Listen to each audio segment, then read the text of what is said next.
কি কেন কেন না, আমি তো একটা পোস্ট একটাই করেছি তো। না ওই যে দুটো আরআরবিতে করেছি না, তাই বলছি।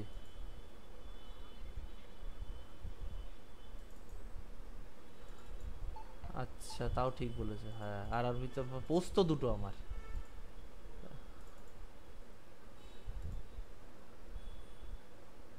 পোস্ট আলাদা না?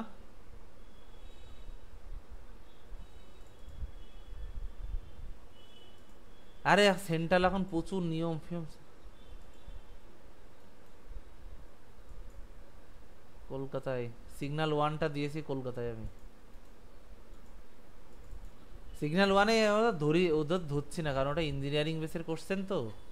বুঝতে পেরেছো, ওটা ইঞ্জিনিয়ারিং এর কোশ্চেন, অত ইঞ্জিনিয়ারিং এখন আর তো পারি আমি।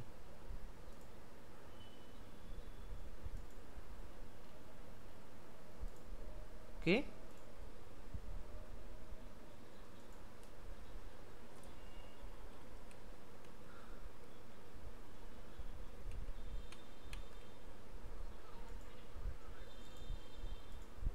অ্যাকসেপ্টই হবে, কারণ তুমি তো দুটো পোস্টের জন্য করেছো না। তাতে কি আছে, দুটো পোস্ট না, দুটো সম্পূর্ণ আলাদা পোস্ট। চলো, শোনো, সেন্ট্রাল না অত ইয়ে করে না, তোমার তাড়াতাড়ি ইয়ে করে না অত, সেন্ট্রাল অনেক সুযোগ দিই, দেখবে। আমার একবার মনে আছে, আমার হাতের ছাপ নিচ্ছিল না এসএসসি, ওরে বাবা, সে হাত মুছে ধুয়ে।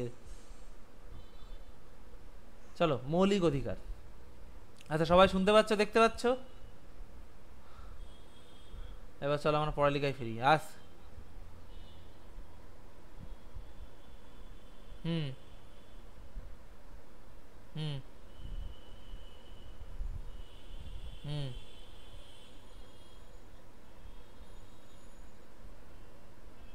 হুম হুম ওগুলো বলে পরবর্তীতে সব চেক করা যায় তোমার।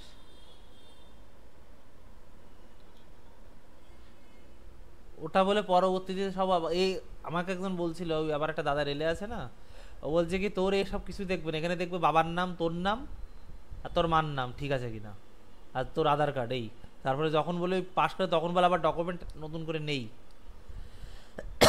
তখন ওইগুলো আসল, এ কিছু না, যে এ কিচ্ছু করবে না, দেখবেও না।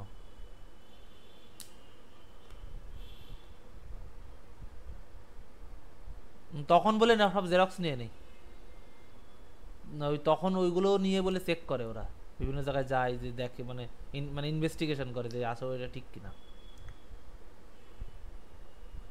বাস এইগুলো নিতে হয়, তাই নিচ্ছে। চলো তাহলে শুরু করি। মৌলিক অধিকার। আচ্ছা, মৌলিক অধিকার, মৌলিক শব্দটা দ্বারা কি বুঝতে পারছো তোমরা? মৌলিক শব্দটা দ্বারা কি বলো? এই প্রীতম, বলো মৌলিক মানে কি?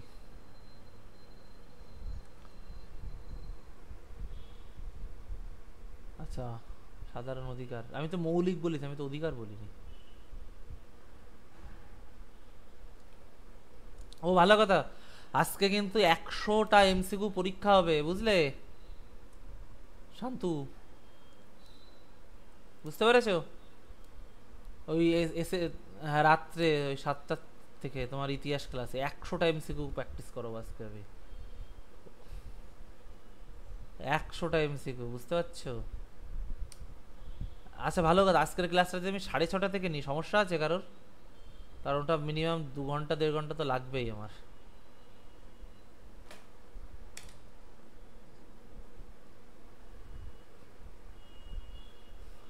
তাহলে কি তুমি চলে যাবা? তোমাদেরকে ওই একদম উপরে ওই পিলারের পরে উঠে কাজ করতে হয় নাকি?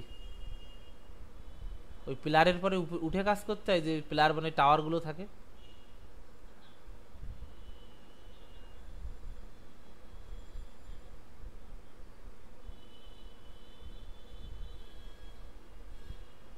ও মানে ওটা, ওগুলো সব সিগন্যাল না? আর উল্টো পাল্টা হলে মুখোমুখি লাগবে গিয়ে।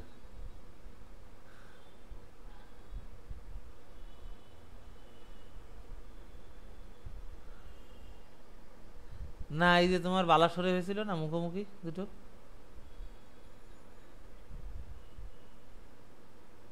দেখ বলছি ও মানে, তো যখন ড্রাইভারের কথাটা ভাবো, একটা ট্রেন এক্সপ্রেস ট্রেন মিনিমাম 100, তোমার হচ্ছে কত 100-র উপরে তো বেগ ছিল, 100 কত 70-80। তাই বলছি তখন ড্রাইভার দেখছে সামনে দুই ট্রেনের ড্রাইভারের তখন অবস্থা কি ওই মুহূর্তেটার জন্য।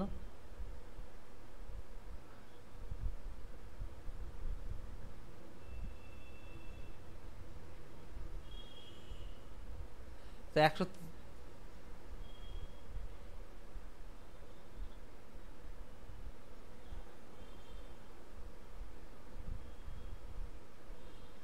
থামাতে পারবে না, তাহলে যখনই ব্রেক করবে ট্রেন তো উল্টে দেবে ট্রাক থেকে, ট্রেনই তো উল্টে যাবে। তা আমি তাই বলছি যখন দেখবে ও জানছে যে আমি আমি শেষ আজকে, আর আমার আর নেই।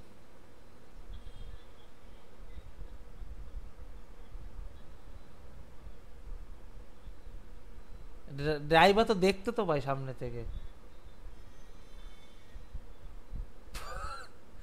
ড্রাইভার তো দেখতে তো পাই সামনে কি আসছে। ওরা বসে থাকে শুধু নাকি,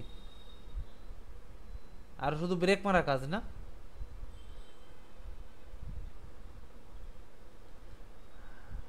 মানে তাহলে পেছন থেকে গার্ড কি করে দেখে চলন্ত ট্রেনে? কি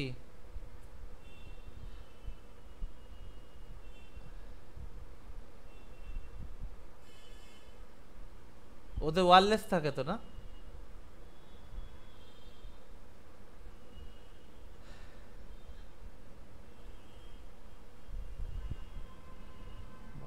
ওই ওয়্যারলেস সবসময় চলতে থাকে না?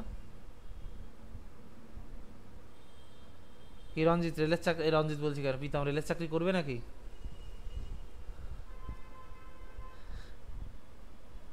কেন, সুবিধ দেরি হলো কেন?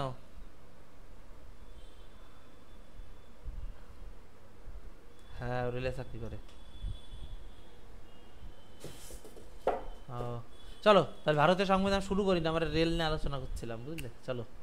তা ভারতীয় সংবিধানের তৃতীয় অংশে আর্টিকেল 12 থেকে 35-এর মধ্যে ভারতের মৌলিক অধিকার সম্পর্কে উল্লেখ আছে, বা তৃতীয় পার্টে। বলো।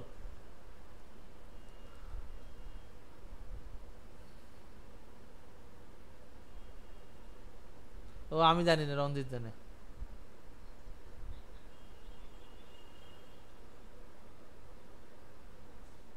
যতক্ষণ ওয়েটিং করবে। হুম।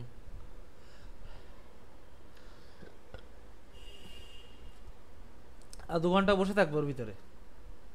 কেবিন তো এসি না?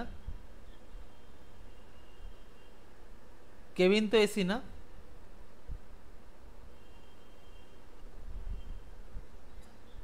তাহলে গরমে কষ্ট হবে।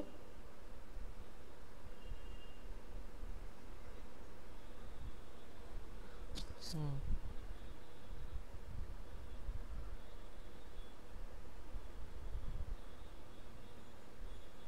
নষ্ট হয়ে যায় না?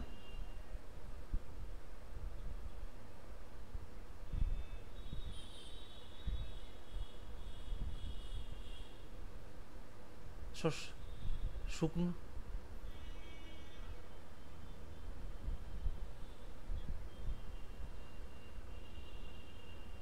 ওদের কাছে এমনি আরপিএফ থাকে না নাকি ওদের সাথে?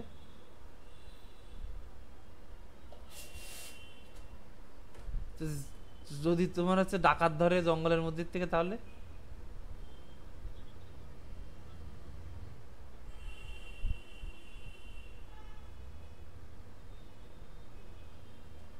ওদের শর্ট খেয়ে মরবে তো উপরে উঠলে।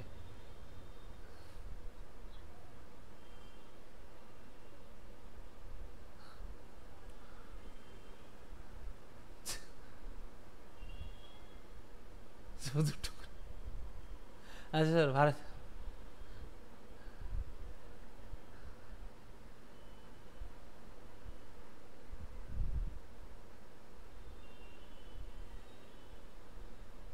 হ্যাঁ, টোটালি।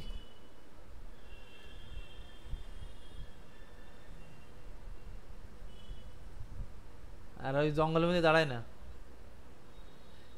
জঙ্গলের মধ্যে। আচ্ছা জঙ্গলের মধ্যে যদি দাঁড়ায় তাহলে তো ওদের তো তোমার হচ্ছে মানে, মানে ওখানে অনেক সময় তো মোবাইল নেটওয়ার্কও কাজ করবে না, তখন ওই মারফত হলো ওয়্যারলেস, ওয়্যারলেস না?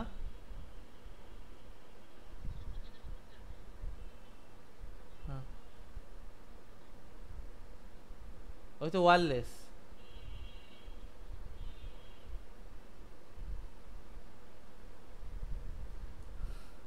না না চলো, তো ভারতীয় সংবিধানের তৃতীয় পার্টে আর্টিকেল 12 থেকে 35-এর মধ্যে মৌলিক অধিকার সম্পর্কে আলোচনা করে। আচ্ছা সুবীর, আজকে তোমাকে বলে দিই, আজকে 100 খান এমসিকিউ প্র্যাকটিস হবে সুলতানি যুগ থেকে, বুঝলে? আর আজকের ক্লাসটা 6:30টায় করে দেবো, এই 6:30 থেকে। হ্যাঁ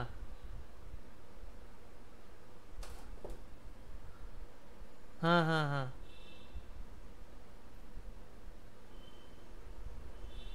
বাবা, আচ্ছা 35-এর মধ্যে মৌলিক অধিকার সম্পর্কে আলোচনা করা হয়েছে, তাহলে কি মৌলিক অধিকার?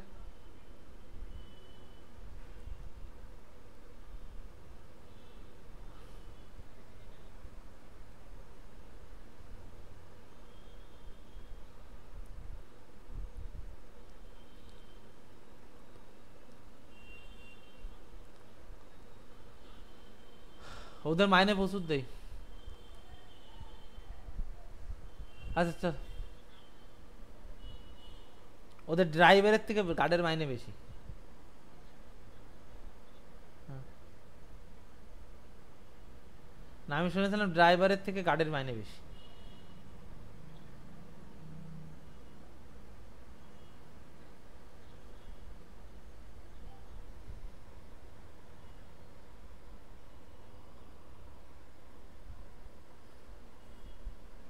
আচ্ছা আচ্ছা।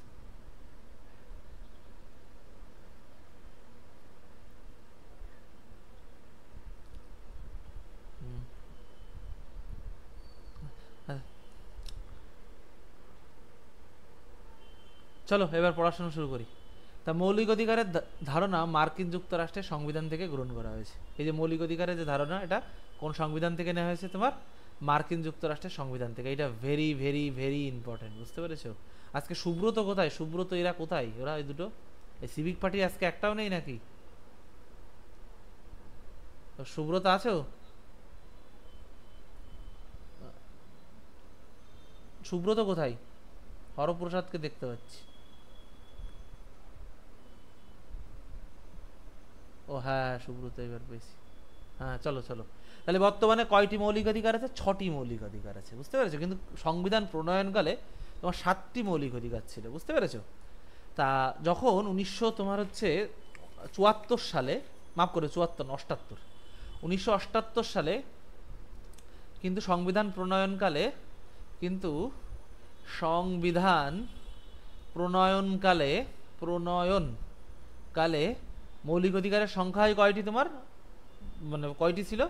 মৌলিক অধিকারের সংখ্যা, মৌলিক অধিকারের সংখ্যা, অধিকারের সংখ্যা 7টি ছিল, বুঝতে পেরেছো? 7টি, 7টি ছিল।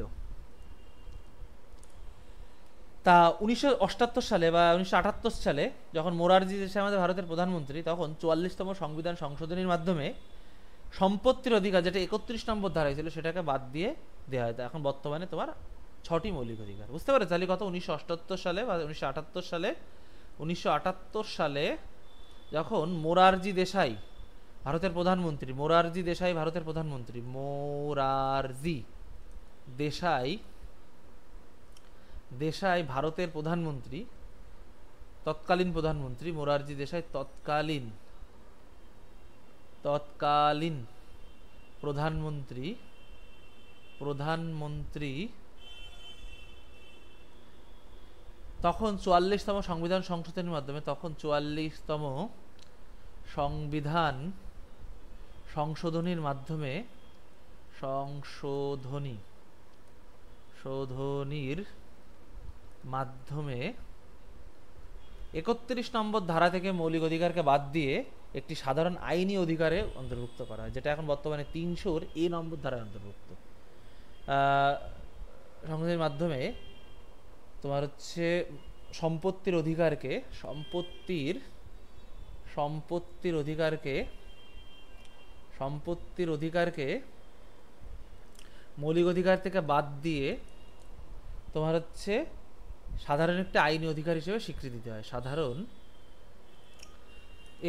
সাধারণ একটি আইনি অধিকার হিসেবে স্বীকৃতি দেওয়া হয়। আইনি অধিকার হিসেবে স্বীকৃতি দেওয়া হয়। অধিকার হিসাবে স্বীকৃতি দেওয়া হয়। অধিকার হিসাবে স্বীকৃতি দেওয়া হয়। হিসাবে স্বীকৃতি দেওয়া হয়। স্বীকৃতি দেওয়া হয়। দেওয়া হয়, বুঝতে পেরেছো? বর্তমানে সম্পত্তির অধিকার 300A-তে অন্তর্ভুক্ত। বর্তমানে সম্পত্তির অধিকার, এখানে হাতে লেখা খারাপ হচ্ছে কারণ ছোট জায়গা তো আমি লিখতে পারছি না, বুঝলে? বর্তমানে সম্পত্তির অধিকার সম্পত্তির অধিকার 300A-তে অন্তর্ভুক্ত। 300A-তে অন্তর্ভুক্ত, বুঝতে পেরেছো? অন্তর্ভুক্ত। বলো ক্লিয়ার তো অবধি? বোঝা গেছে? তাহলে 7টা মৌলিক অধিকার চলো আমরা আলোচনা করে নিই। 6টা, সরি। সাম্যের অধিকার 14 থেকে কত? 18। সাম্যের অধিকার 14 থেকে 18। দেখো, তোমার যদি সাম্য থাকে, সাম্য মানে সবাই সমান, এখানে কোনো ডিসক্রিমিনেশন নেই, এখানে কোনো উঁচু জাত নিচু জাত নেই, আমরা সবাই সমান, এখানে হিন্দু মুসলমান নেই, আমরা সবাই সমান, আমরা সবাই ভারতের নাগরিক। তাহলেই তো তুমি স্বাধীনভাবে তোমার কাজকর্মগুলো করতে পারবে। সাম্য থাকলে স্বাধীন আসবে। সাম্য কত? 14 থেকে 18। এইটা ভেরি ভেরি ইম্পর্টেন্ট, পুলিশে এইসব জায়গাতে কোশ্চেন দেই। সাম্যের অধিকার ভারতীয় সংবিধানের কত নম্বর আর্টিকেল থেকে কত নম্বর আর্টিকেল মনে থাকবে? সাম্য থাকলে স্বাধীনতা আসবে। স্বাধীনতা কত থেকে কত? 19 থেকে 22। 19 থেকে 22, বুঝতে পেরেছো? 19 থেকে 22। তাহলে সাম্য স্বাধীনতা থাকলেই তো তুমি ধর্মীয় স্বাধীনতা পাবে, মানে তোমাকে কেউ তোমার ধর্ম পাঠের থেকে তোমাকে কেউ বিচ্যুত করতে পারবে না, বুঝতে পেরেছো? তুমি তোমার স্বধর্ম পালন করতে পারবে। তুমি নাস্তিক হলে কোনো ধর্ম পালন করার দরকার নেই, কিন্তু তুমি হিন্দু ধর্ম পালন করবে, তুমি মুসলিম ধর্ম পালন করবে, তুমি বৌদ্ধিস্ট তুমি বৌদ্ধ ধর্ম পালন করবে, তুমি যে জৈন হয় জৈনিজম পালন করবে, অর্থাৎ তুমি তোমার ধর্মের স্বাধীনতা পাবে। এবারে সংস্কৃত শিক্ষার অধিকার, তাহলে এই 3টে যখন থাকবে তোমাকে কেউ কিন্তু আর শিক্ষার অধিকার থেকে বঞ্চিত করতে পারবে না, কারণ সমাজে তাহলে আর কোনো ডিসক্রিমিনেশন থাকবে না, কোনো বাধা থাকবে না, কোনো উঁচু নিচু থাকবে না, কোনো ছোট বড় থাকবে না, সবাই সমান। সংস্কৃত শিক্ষার অধিকার, বুঝতে পেরেছো? সংস্কৃত শিক্ষার অধিকার কত? 25 থেকে 28, বুঝতে পেরেছো? 25 থেকে 28। এবার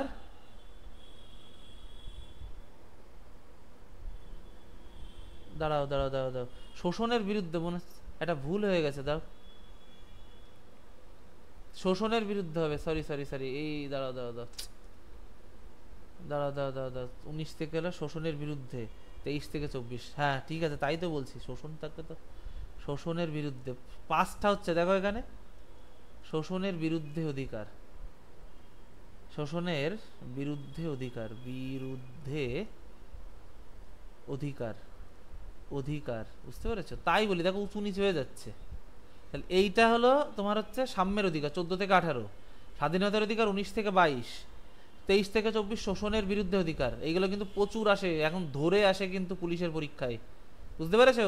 একটা দিয়ে দিতে পারে, আগে মেন্সে দিতে এইসব কোশ্চেন, কিন্তু এখন তো তোমাদের মেন্স হবে না, হিসেব করে মেন্স লেভেলের কোশ্চেন দিয়ে দেবে কিন্তু। তাহলে তোমার যদি সমাজে সাম্য থাকে, স্বাধীনতা থাকে, তাহলে তোমাকে কেউ আর কি শোষণ করতে পারবে না? পারবে? শোষণ করতে পারবে না, এটা ভালোভাবে লিখে দিই, শোষণের বিরুদ্ধে অধিকার বা বিরুদ্ধে অধিকার। তাহলে এই 3টে যদি থাকে, তাহলে কনস্টেবল একটা পরীক্ষা তো, ওই ডাব্লিউবিপি কনস্টেবল একটা, কিন্তু কেপিতে আবার 2টো, জানো না? এসআইতে 2টো, এসআইয়ের বিষয় আলাদা, আমি কনস্টেবলের কথা বলছি। এখন একটা ডাব্লিউবিপি একটা করে দিয়েছে। ধর্মীয় স্বাধীনতার অধিকার, তাহলে ধর্মীয় স্বাধীনতার অধিকার কত? 25 থেকে 28। ধর্মীয় স্বাধীনতার অধিকার 25 থেকে 28, বুঝতে পেরেছো? 25 থেকে 28, এই অ্যারোগুলো দেখবে। তারপরে কি শিক্ষা সংস্কৃতির অধিকার, সংস্কৃত শিক্ষার অধিকার, সেটা থাকে 29 থেকে 31। আর লাস্টে আসছে কি তোমার সংবিধান প্রতিবিধানের অধিকার। বলো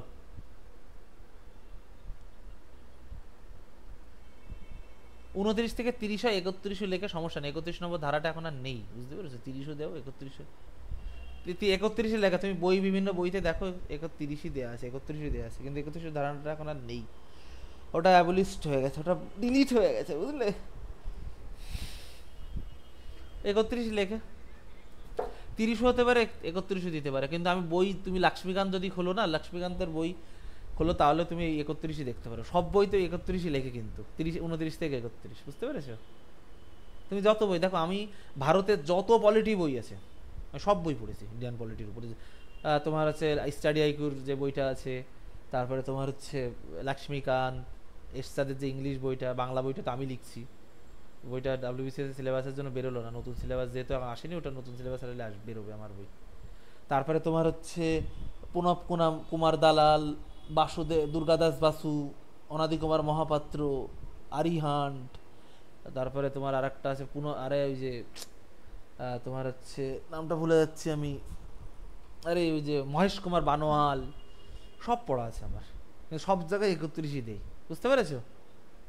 কারণ আমি যখন এই মৌলিক অধিকার আমার বইয়ের জন্য আমি লিখছিলাম, তখন আমার এইটা না, আমার এই প্রশ্নটা মাথায় এসেছিল, তখন আমি সব বই দেখছিলাম, এমনকি আমি ভারতের সংবিধানও দেখলাম, এইটাই লেখা আছে, বুঝতে পেরেছো?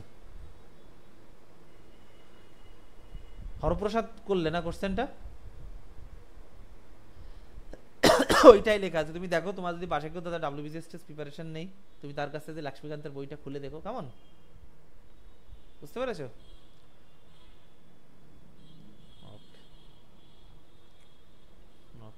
তাহলে কি, চলো এবার মৌলিক অধিকার বৈশিষ্ট্যগুলো একটু দেখে নি। যারা পুলিশের পরীক্ষা দিচ্ছ, ঝেড়ে মুখস্থ করবে। সাম্যের অধিকার 14 থেকে 18, স্বাধীনতার অধিকার 19 থেকে 22, শোষণের বিরুদ্ধে অধিকার 23 থেকে 24, ধর্মীয় স্বাধীনতার অধিকার 25 থেকে 28, সংস্কৃত শিক্ষার অধিকার 29 থেকে 31, সংবিধান প্রতিবেদন অধিকার 32। বুঝতে পেরেছো? আর ভালো কথা, আজকে তোমাদের মৌলিক অধিকার পুরোপুরি শেষ না হলেও, কালকে আমি মৌলিক অধিকার শেষ করিয়ে কালকে তোমাদের ওই 60 থেকে 70 খান আমি এমসিকিউ করাবো, ওই 3টে পার্টে, সিটিজেনশিপ, তোমার হচ্ছে ওই ইউনিয়ন টেরিটরি, আর মৌলিক অধিকার থেকে। মনে মনে থাকবে? কালকে সবাই রেডি থাকবে, কিন্তু আজকে 100 খান কোশ্চেন হবে ইতিহাসে, সবাই চলে আসবে, 100টা কোশ্চেন হবে আজকে ইতিহাসে। হ্যাঁ আজকে ওই আমি ভাবছি ওটা কি জানো, 7টা করবো না 6:30 করে দেবো, 7টাই করি, কারণ 7টা করবো। আচ্ছা ঠিক আছে, যাও 7টাই করে দিলাম, তোমার কথা শুনে যাও। 7টার থেকে 8:30 অব্দি আজকে টানা ক্লাস হবে, 8:30 9টা বেজে দিতে পারে আজকে। আমি আর তাহলে ইউটিউবে ক্লাস দেবো না আজকে, ওই 5 মিনিটের গল্প ছেড়ে দিই, আর দেবো না, ইউটিউব তো ফাঁকা রাখা যায় না। ঠিক আছে, তাহলে আজকে 7টা থেকে আসবে। চলো এবার মৌলিক অধিকারের বৈশিষ্ট্য। মৌলিক অধিকারগুলো সংবিধান দ্বারা বিশেষভাবে সংরক্ষিত হয়। মৌলিক অধিকার ক্ষুণ্ণ হলে কোনো ব্যক্তি হাইকোর্ট বা সুপ্রিম কোর্টে দ্বারস্থ হতে পারেন। দেখো, তুমি যদি কোনো কারণে, ধরো আমি রঞ্জিতকে একটা বাজে কথা বললাম, বা ঋত্বিককে একটা বাজে কথা বললাম, ও মৌলিক অধিকার ক্ষুণ্ণ হলো, তাহলে ঋত্বিক কিন্তু সরাসরি সুপ্রিম কোর্টে যেতে পারে। কিন্তু ধরো ঋত্বিক বা ঋত্বিক তোমার হচ্ছে রঞ্জিতের জমি জোর করে কেড়ে নিয়েছে, তাই রঞ্জিত কিন্তু হাইকোর্টে যেতে পারবে, এই সুপ্রিম কোর্টে যেতে পারবে না। রঞ্জিতকে প্রথমে কেস করতে হবে ওই জেলা জজ নিম্ন আদালতগুলো আছে ওখানে, ওই রাইজার দেবে, পছন্দ না হলে তারপর হাইকোর্ট যাবে, হাইকোর্টে সিঙ্গেল বেঞ্চ, ডিভিশন বেঞ্চ, তারপরে কি করতে পারবে তোমার হচ্ছে রঞ্জিত, কি করতে পারবে, তোমার হাইকোর্টে যেতে পারবে, এই সুপ্রিম কোর্টে যেতে পারবে। কিন্তু একমাত্র মৌলিক অধিকারের ক্ষেত্রে তুমি সরাসরি সুপ্রিম কোর্ট চলে যেতে পারো, তোমার যদি কেউ মৌলিক অধিকার ক্ষুণ্ণ করে। বুঝতে পেরেছো? এই যে বলে না জাত তুলে অনেকে কথা বলে, এটা কিন্তু মৌলিক অধিকার খর্ব করা, তুমি সরাসরি সুপ্রিম কোর্টে তাকে টেনে নিয়ে যেতে পারো, এমন ক্ষমতা আছে মৌলিক অধিকারের। ধরো কেউ ধরো বলেন, এখনো তো সমাজে, এখন যদিও এটা সেইভাবে দেখা যায় না, কিছু জাত নিচু জাত, এই বিষয়টা এখন আর নেই, তারপরেও কিছু কিছু ওই যে করে না, বেশি বুঝদার আছে, তুমি যদি তাকে, সে তোমার একটা জাত তুলে একটা বাজে কথা বললো, উচিত না বলা, যদি বলে, তখন তুমি সরাসরি তাকে সুপ্রিম কোর্টে ঘাট ধরে টেনে নিয়ে যেতে পারবে। বুঝতে পেরেছো? সুপ্রিম কোর্ট তোমার মৌলিক অধিকারের রাখার কি বলবো শুরু, মানে গ্র্যান্টার আর কি, মৌলিক অধিকারের সুপ্রিম কোর্ট। তা মৌলিক অধিকার ক্ষুণ্ণ হলে কোনো ব্যক্তি হাইকোর্ট বা সুপ্রিম কোর্টের দ্বারস্থ হতে পারে, তুমি যে কোনো কোর্টে যেতে পারো।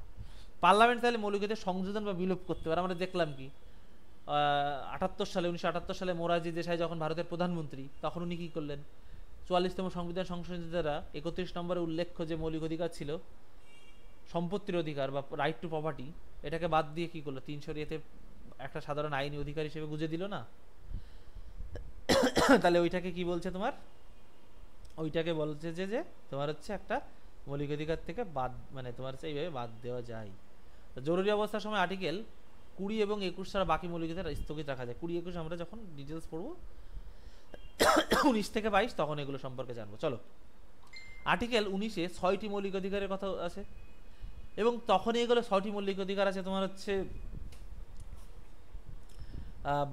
বাক স্বাধীনতার অধিকার, শান্তিপূর্ণভাবে জমায়েতের অধিকার, সংঘ সমিতি করার অধিকার, তারপর ভারতবর্ষের যে কোনো স্থানে স্বাধীনভাবে যাওয়া আসার অধিকার, ভারতবর্ষের যে কোনো স্থানে তোমার বসবাস করার অধিকার, এবং যে কোনো বৃত্তি বা পেশা গঠন করার অধিকার। এইটাই, তাই এই সম্পর্কে আমি ডিটেলস বলছি। তা আর্টিকেল 19-এ যে 6টি মৌলিক আর্টিকেল 19-এ যে 6টি মৌলিক অধিকার দেওয়া আছে সেগুলো তখনই স্থগিত রাখা যেতে পারে যখন জাতীয় অবস্থা, জাতীয় জরুরি অবস্থা, ন্যাশনাল এমার্জেন্সি, বহিঃশত্রু আক্রমণের ফলে যুদ্ধকালীন পরিস্থিতির জন্য ওয়ার বা এক্সটেনশনের অ্যাগ্রেশন হবে। কিন্তু দেশের অভ্যন্তরীণ সংকটপন্ন অবস্থায় যদি সাময়িক বিদ্রোহ হয়, আর্ম রেভুলেশন, এক সময় দেখবা আর্মিরা বিদ্রোহ করে দেয়, আর্মিরা ওদের অস্ত্র থাকেন, ওরা সরকার চালায়, তার জন্য জরুরি অবস্থা হলে 19-এর 6টি স্থগিত রাখা যায় না। তা আর্টিকেল 33-এর বলে পার্লামেন্ট সামরিক বাহিনী, পুলিশ বাহিনী, গোয়েন্দা দপ্তরের কর্মচারীদের মৌলিক অধিকার নিয়ন্ত্রণ বা বাতিল করতে পারে। কিছু কিছু ক্ষেত্রে দেখো, তুমি যদি এখন সেনাবাহিনী চাকরি করছো, না আমি এখন যুদ্ধ করতে যাবো না, তাহলে হবে? তুমি তো যুদ্ধ গেলে মরেও যেতে পারো, তোমার তো আবার জীবন ধারণের অধিকার আছে, কিন্তু তাও তোমাকে যেতে হবে। কেন? কারণ তুমি এই কাজটার জন্য নিয়োজিত হয়েছো। তোমাকে এখন গোয়েন্দা বিভাগে যারা যারা রতে কাজ করো, ওদের বিভিন্ন জায়গায় বিভিন্ন দেশে যে বিভিন্ন দেশে ওদেরকে গুপ্তচর হয়ে কাজ করতে হয়, বুঝতে পেরেছো? বিভিন্ন দেশে গুপ্তচর হিসেবে কাজ করতে হয়। ওরা যদি বলে না আমি যাব না, আমার ভয় লাগছে, তাহলে তোমার হচ্ছে তা হবে? পার্লামেন্ট চাইলে মৌলিক অধিকার সংযোজন বা বিলোপ করতে পারে। যে 6টি মৌলিক অধিকারের কথা বললাম না বর্তমানে, যদিও আগে 7টা ছিল, পার্লামেন্ট বা সংসদ চাইলে ওখানে বিভিন্ন মৌলিক অধিকার যুক্ত করতে পারে, আবার বাদও দিতে পারে। যেরকম 1978 সালে, আমি প্রথমে বলেছিলাম, তুমি প্রথমে দেখেছো কিনা জানি না, 1978 সালে যখন মোরারজি দেশাই ভারতের প্রধানমন্ত্রী, আমি লিখে দিয়েছিলাম, দেখে নেবে, প্রথমে লেখা আছে। তা 44তম সংবিধান সংশোধনের মাধ্যমে সম্পত্তির অধিকারকে মৌলিক অধিকার থেকে বাদ দিয়ে একটা সাধারণ আইনি অধিকার হিসেবে স্বীকৃতি দেওয়া হয়, যেটা এখন বর্তমানে 300 নম্বর ধারায় উল্লেখ আছে। তা পার্লামেন্ট চাইলে এইগুলো করতে পারে। কেমন বুঝতে পেরেছে এবার? এইটাই বলেছে। বাদও দিতে পারে পার্লামেন্ট। শোনো, ভারতের সমস্ত ক্ষমতা হলে পার্লামেন্টকে দেওয়া। পার্লামেন্টের প্রচুর ক্ষমতা, বুঝতে পেরেছো? তা পার্লামেন্টের সব থেকে বেশি ক্ষমতা লোকসভার। পার্লামেন্ট সব কিছু করতে পারে ইচ্ছা করলে। চলো, তোমাকে বেনাগরিকও ঘোষণা করে দিতে পারে পার্লামেন্ট ইচ্ছা করলে। আর্টিকেল 34 কি? আচ্ছা, আর্টিকেল 34 কি বলছে আগে আমরা খুসখাস গুলো পড়িয়ে নিই, তারপরে 14 থেকে একদম 32 অব্দি পড়ছি। কেমন? আর্টিকেল 34 অনুযায়ী কোনো একটা জায়গায় সেনা শাসন, martial law of military rule লাগু হলে মৌলিক অধিকার স্থগিত রাখা যেতে পারে। অর্থাৎ যখন মিলিটারি ল জারি হয়ে গেছে, তখন এদেরকে ঠান্ডা করার জন্য কি করতে পারে, তোমার মৌলিক অধিকারগুলোকে স্থগিত করা যেতে পারে। আর্টিকেল 13 অনুসারে কোনো ব্যক্তি মনে করে যে তার মৌলিক অধিকার খর্ব হয়, তাহলে তিনি বিচারের জন্য সুপ্রিম কোর্ট বা হাইকোর্টের দ্বারস্থ হতে পারে। যদি ব্যক্তিটির দাবি যথার্থ হয়, তাহলে সুপ্রিম কোর্ট আর্টিকেল 32 বা হাইকোর্ট তোমার হচ্ছে আর্টিকেল 226 নম্বর দ্বারা রিট জারি করতে পারে। দেখো, রিট জারি করার ক্ষেত্রে মৌলিক তোমার সুপ্রিম কোর্টের থেকে হাইকোর্টের ক্ষমতা বেশি। আমি এটা লিখে দিচ্ছি, তোমরা লিখে নাও, কারণ কোশ্চেন অনেক সময় যদি টিকি দিয়ে দিতে পারে।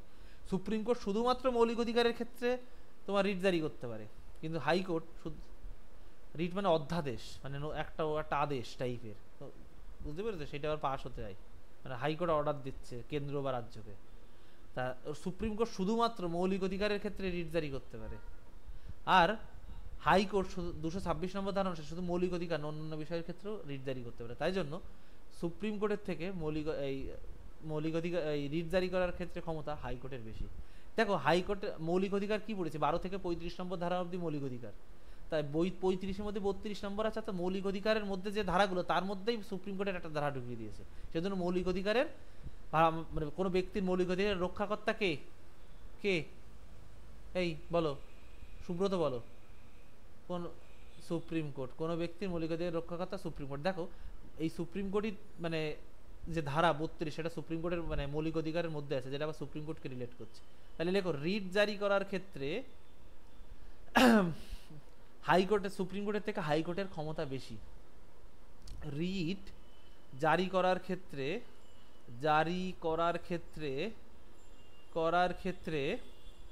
হাইকোর্টের থেকে, সরি, সুপ্রিম কোর্টের থেকে হাইকোর্টের ক্ষমতা বেশি। সুপ্রিম কোর্টের থেকে হাইকোর্টের ক্ষমতা বেশি।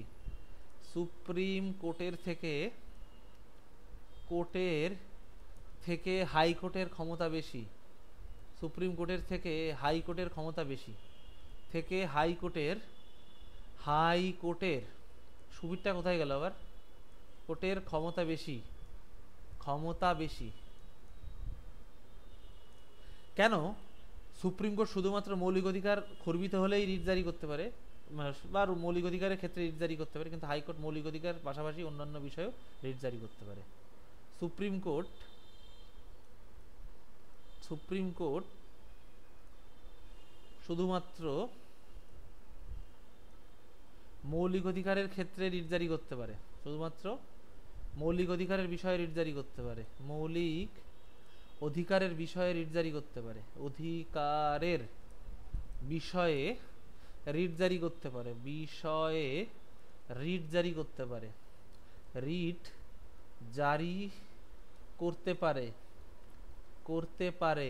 কিন্তু হাইকোর্ট কি করতে পারে? তোমার হাইকোর্ট মৌলিক অধিকারের পাশাপাশি অন্যান্য বিষয়ে রিট জারি করতে পারে। হাইকোর্ট মৌলিক অধিকারের পাশাপাশি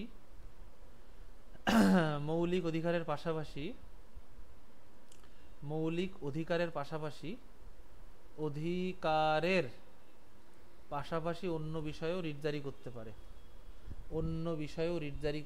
অন্য বিষয়, দাঁড়াও,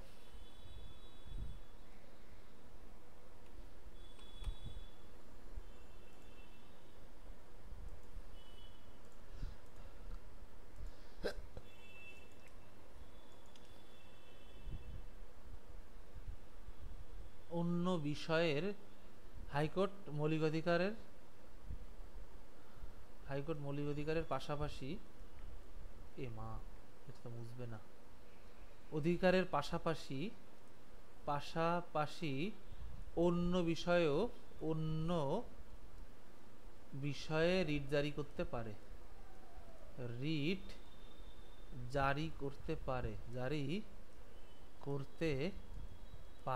বলো, ক্লিয়ার তো অবধি? ক্লিয়ার?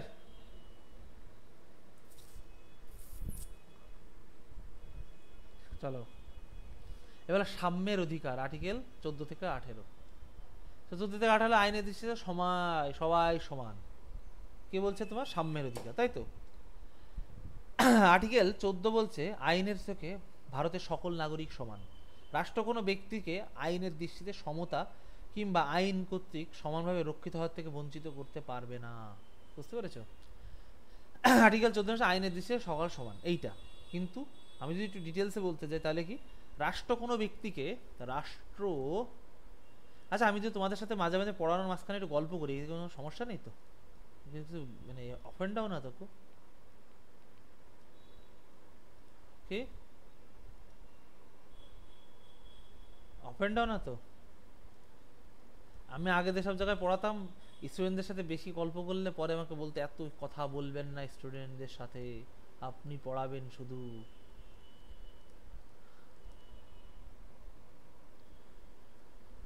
হ্যাঁ, আমি আমার ভিডিও অন করলে একবার ওই রজিত বাবু আমাকে বলেছিল, আপনি ক্যামেরা অন করবেন না।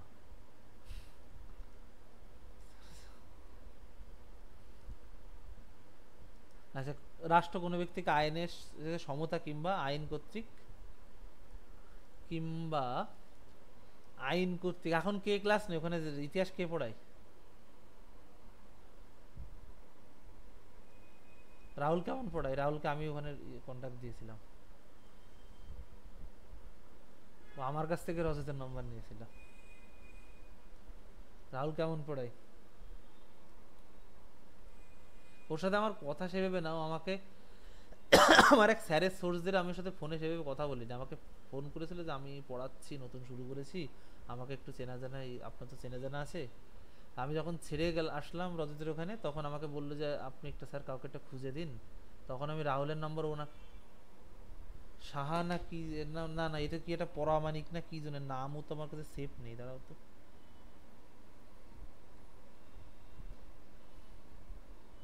সৌরভ পরামানিক। সৌরভ কি পড়াই?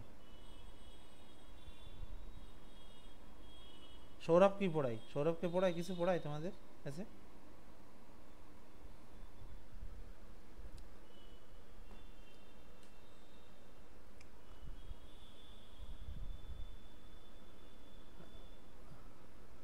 কেমন পড়াই?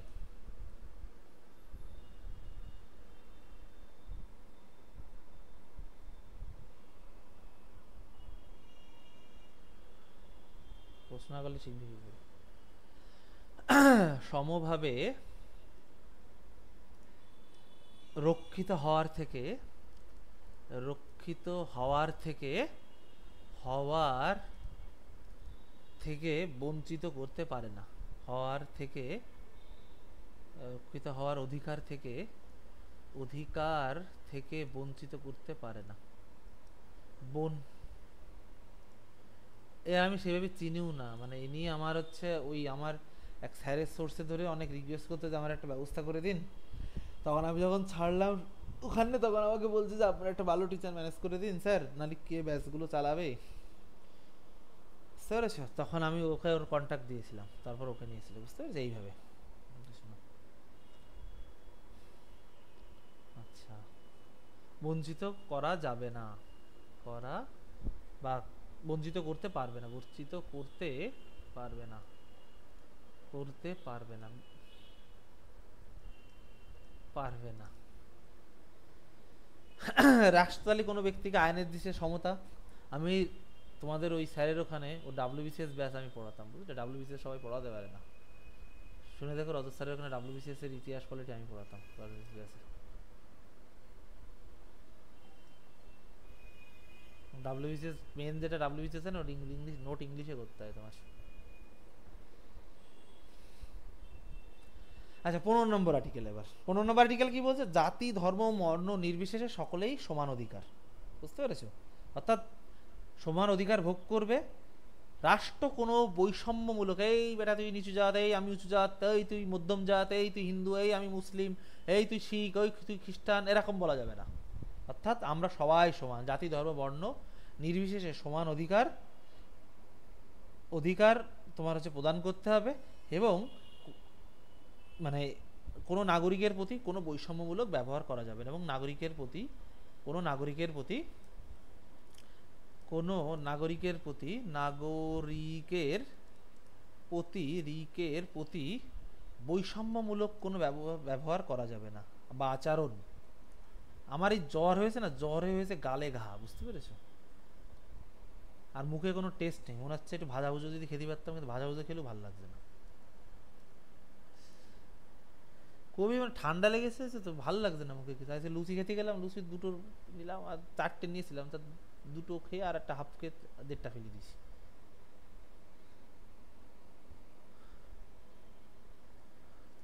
আচরণ করবে না। আচ্ছা, কারো সমস্যা নেই তো আমি যদি তোমাদের সাথে একটু গল্প টল্প করি তার জন্য? সুব্রত সুব্রত হরপ্রসাদ যারা আছো, কোনো সমস্যা নেই তো? ঋত্বিক, চলো। এবার হলো আর্টিকেল 16, চাকরির ক্ষেত্রে সমান অধিকার। রাষ্ট্র চাকরির ক্ষেত্রে হ্যাঁ বলো। আমি নো স্টাডিতে পড়িয়েছি, রামকৃষ্ণ মিশনে পড়িয়েছি, অনেক জায়গায় পড়িয়েছি আমি। কেন? এখন আর কোথাও পড়াই না আমি।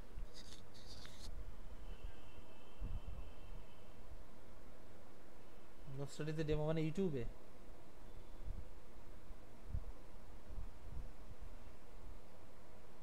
ও অ্যাপ, অ্যাপ আমিও বানাতে পারবো না, ওই অ্যাপ বানাতে বেশি টাকা লাগে না। ওদের ওসব ক্লাস, এই তো বারাসাত স্টেশনের ওখানে অফিস।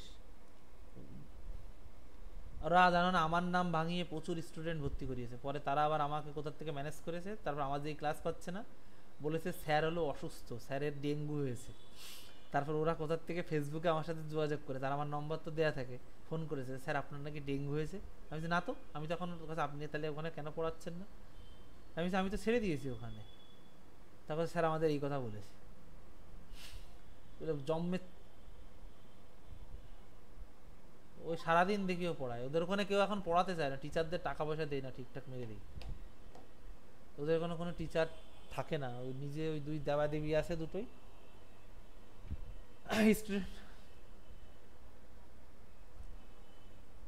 ওই নিয়ে টিচার স্টুডেন্টদেরকে ঠকায়। এই জন্য তো আমার আর এই লাইনে থাকতে ইচ্ছা করছে না। আমি কেন আবার সরকারি চাকরি দেওয়া শুরু করলাম না, আমি তো দিতাম না পরীক্ষা, কারণ এই সব চিটার বাটপারে ভরে গেছে। স্টুডেন্টদের গরিব ছেলেমেয়েদের কাছে টাকা নিয়ে এদেরকে ঠকায়। চলো, তাহলে সরকারি চাকরির ক্ষেত্রে সকলের সমান অধিকার। এইবার বিষয় হলো স্যার আমি general caste form fill up করছি, আমার এত টাকা লাগছে, ওদের এখানে এত কম লাগে। দেখো আমি তোমাদের একটা ছবি দেখিয়েছিলাম, ধরো একটা সার্কাস হচ্ছে এখানে, বুঝলে, এটা ধরো সার্কাস হচ্ছে, এই ধরো এখানে একটা সার্কাস হচ্ছে, একটা পাঁচিল, ধরো কেউ একজন ব্যক্তি সে বিশাল লম্বা, সে এখান থেকে সার্কাসটা দেখতে পারবে, বুঝতে পেরেছো, সে সার্কাসটা দেখতে পারবে একদম নিচের থেকে দাঁড়িয়ে। আর একটা যে আছে সে নাটা এইটুক সমান, তার নিচে যদি আমি দুটো ইট দিয়ে দিই, ধরো তার নিচে যদি দুটো ইট দিয়ে দিই আমি, তাহলে সেও কিন্তু সার্কাসটা সমানভাবে দেখতে, এর সমান হয়ে গেল, দেখলে, তাহলে এর সমান হয়ে গেল, বুঝতে পেরেছো, আমি ভালো আঁকতে পারি না। আর ধরো এই ব্যক্তির থেকে এটা ধরো এ ব্যক্তি, এটা হলো বি ব্যক্তি, আর এটা হলো সি ব্যক্তি, সি ব্যক্তিটা আরও ছোট, তাহলে এর নিচে তখন এর নিচে একটা ইট দেওয়া লেগেছিল, এর নিচে দুটো ইট দেওয়া লাগলো, বুঝতে পেরেছো, এর নিচে দুটো ইট দেওয়া লাগলো, এর নিচে দুটো ইট দেওয়া লাগলো, বুঝতে পেরেছো। তাহলে এর নিচে যখন দুটো ইট দেওয়া হলো তখন কিন্তু এ এদের সমান হলো, এটা হলো এ এদের সমান হলো, অর্থাৎ এইটাই হলো তোমার সমতা। তাহলে এই যে আমরা রিজার্ভেশনে অনেক অনেক কথা বলি, হ্যাঁ কিছু কিছু অবশ্য আছে, আমি নিজেও দেখেছি, একটা গল্প বলবো খুনি তোমাদের, আছে এরা অনেকে অপব্যবহার করে, কিন্তু ভাই এটাও দরকার, নাহলে যারা পিছিয়ে পড়েছে এরা পিছিয়ে পড়তেই থাকবে, যার উপরে উঠছে তার উপরে উঠতেই থাকবে, তার ফলে কি হতো না, সমাজের ভারসাম্য নষ্ট হবে, বুঝতে পেরেছো, সবার দরকার এখানে। তাহলে এই যে এইটাই হলো রিজার্ভেশন যেটা আমরা বলি। হ্যাঁ এটা নিয়ে অনেকে সুযোগ সুবিধা নেই, আমাদের সাথে একটা মেয়ে পড়তো, নামটা বলছি না, তা ও একদিন, আমি ওই বারাসাত বারাসাত বলছি কারণ বনগা কোর্টের মানে একটা কি একটা কাজে গেছি, দেখি কি দাঁড়িয়ে আছে, আমি যে কি রে কি করতে এসছি, এসছি যে স্টাইপেন্ড দেবে তার ফর্ম ফিল আপ করতে এসছি। তো ওর বাড়ির থেকে যদি তোমার 10 পা হাঁটাও যায়, ওই স্কুটি ছাড়া যায় না, বুঝতে পেরেছো, স্কুটি ছাড়া উনি নড়েন না, সে ওর ওর কিন্তু স্টাইপেন্ড নেওয়ার দরকার নেই, তাও নিচ্ছে, আবার এমনও আছে ওই স্টাইপেন্ডের টাকাটা পায় বলে সে পড়তে পারে। তাহলে এরা ওই টাকা দেয়, দেখবে এসসি ওবিসি যারা আছে না, টাকা দেয় সরকার থেকে, হ্যাঁ পড়াশোনার বাবদ বিভিন্ন কলেজে টাকা দেয়, স্টাইপেন্ড দেয়।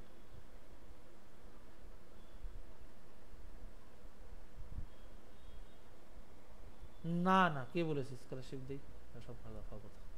তাহলে বুঝতে পেরেছি এইটা হলো সমতা, অর্থাৎ সমান। তুমি যদি এই লোকটাকে ধরো সি ব্যক্তিটাকে যদি পাততলে দুটো ইট না দিতে, এই দুটো ইট ছড়িয়ে দিতে, তাহলে কি এর পিঠ ছাড়া কিছু দেখতে পারতো না, এর নিচ থেকে একটা ইট ছড়িয়ে দিতে, তাহলে এর পিঠ ছাড়া কিছু দেখতে পারতো না, এ নম্বর যে আছে সেই সবটা খেলাটা দেখতো। কিন্তু এরাও যাতে দেখতে পারে, এও যদি এর সমানে উঠতে পারে, তার জন্য এর তলে ইট দেওয়া হয়েছে। এইটা হলো রিজার্ভেশন, বুঝতে পেরেছো সবাই? এই বুঝতে পেরেছো? এই চলো, তাহলে এবার কি আমাদের আর্টিকেল 16 A সাবক্লাস এ বলছে কি চাকরির নিয়োগের ক্ষেত্রে সমান সুযোগ সুবিধা থাকবে, কিন্তু আর্টিকেল 16 4 মানে 4 কি বলছে, সাবক্লাস 4 কি বলছে, অনুন্নত শ্রেণীর নাগরিকদের জন্য সরকারি পদে সংরক্ষণ করতে হবে। আবার আর্টিকেল 16 সাবক্লাস 5 বলছে ধর্মীয় প্রতিষ্ঠানে চাকরির ক্ষেত্রে স্বধর্মাবলম্বী ব্যক্তিদের নিতে হবে, অর্থাৎ তুমি যদি মসজিদে ইমামতি করবে যারা, তুমি যদি মসজিদে ব্রাহ্মণকে চাকরি দাও হবে, আর যদি মন্দিরে এখন ইমামকে ধরে নিয়ে আসো, ও করতে পারবে? তাহলে যে ধর্মের রিচুয়াল সেটা পালন করতে পারবে সেইটা। তাহলে সমান কিছু ক্ষেত্রে এইটা করা হয় যাতে সেই জিনিসটা সুষ্ঠুভাবে চলতে পারে। তাহলে আর্টিকেল 16 A কি বলছে, তোমার 16 1 কি বলছে, সরকারি চাকরির ক্ষেত্রে নিয়োগের ক্ষেত্রে বা সমান সুযোগ সুবিধা, নিয়োগের ক্ষেত্রে সমান সুযোগ সুবিধা থাকবে। সরকারি চাকরির ক্ষেত্রে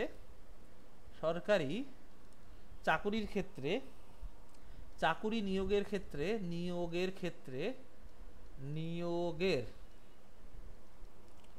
ক্ষেত্রে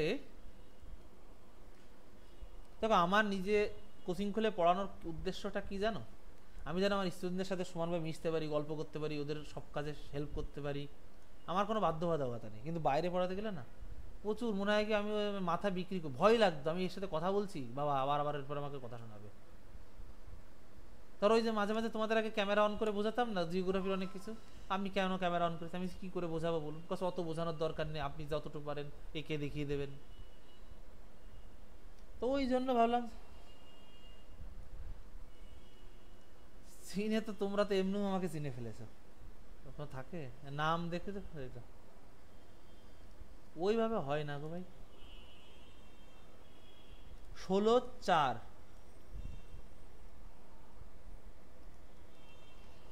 আচ্ছা, অনুন্নত শ্রেণীর নাগরিকদের জন্য সরকারি পদে সংরক্ষণ থাকবে, এটা ভেরি ভেরি ইম্পর্টেন্ট মানো, বুঝতে পেরেছো? এই সাব ক্লাস 4, অনুন্নত শ্রেণীর, অনুন্নত শ্রেণীর নাগরিকদের জন্য, নাগরিকদের জন্য তোমার হচ্ছে কি সরকারি পদে সংরক্ষণ থাকবে, সরকারি সরকারি পদে সংরক্ষণ থাকবে, সরকারি পদে সংরক্ষণ থাকবে, বুঝতে পেরেছো? পদে সংরক্ষণ, সংরক্ষণ থাকবে, বুঝতে পেরেছো? আচ্ছা, আমি এই যে মাঝে মাঝে কিছু কিছু জিনিস হাতে লিখে বোঝাই, এগুলো কি সমস্যা হয় না? সবটা নোট দিলে তোমাদের ভালো হয়।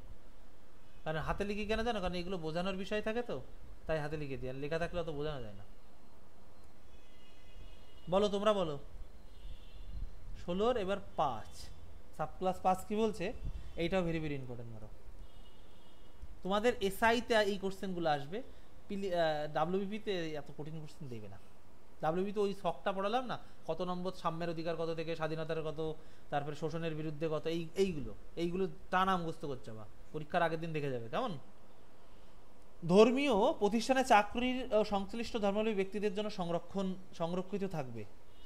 ধর্মীয় প্রতিষ্ঠানে চাকরি, ধর্মীয় প্রতিষ্ঠানে চাকরি, প্রতিষ্ঠানে চাকরি, চাকুরি, চাকুরি সংশ্লিষ্ট, সংশ্লিষ্ট শ্লিষ্ট ধর্মাবলম্বীদের জন্য, ধর্মাবলম্বীদের জন্য, লম্বী ব্যক্তিদের জন্য, ব্যক্তিদের জন্য সংরক্ষিত থাকবে। সংরক্ষিত সুবীর আছে নাকি? মাঝে লেফট হয়ে গেছিলে না, কোথায় গেল? আমাদের এইদিকে তো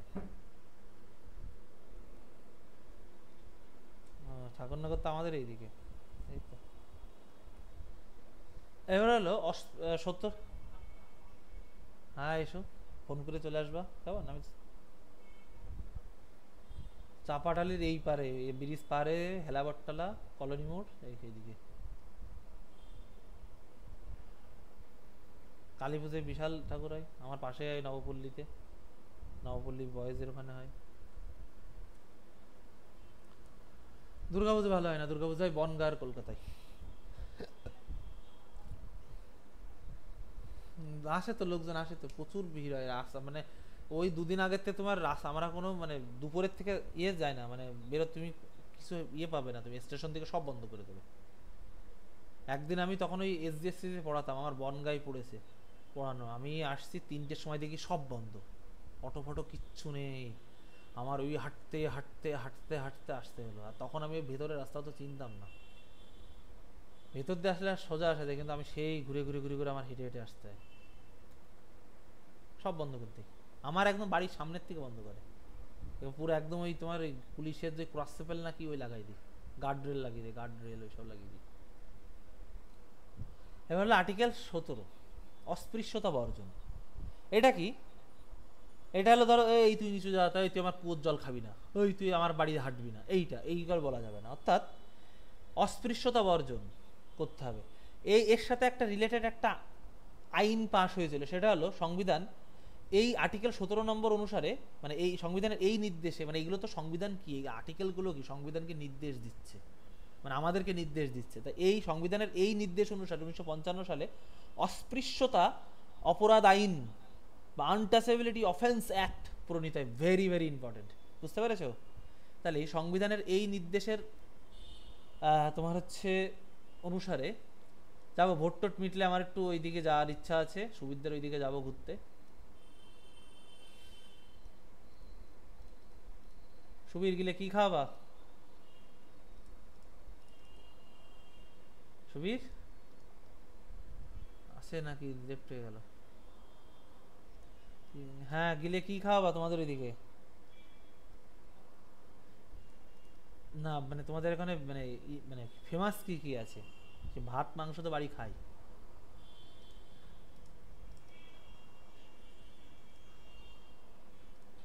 বিরিয়ানি?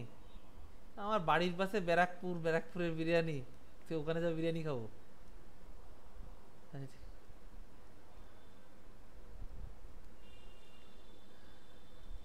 হ্যাঁ তুমি বলে,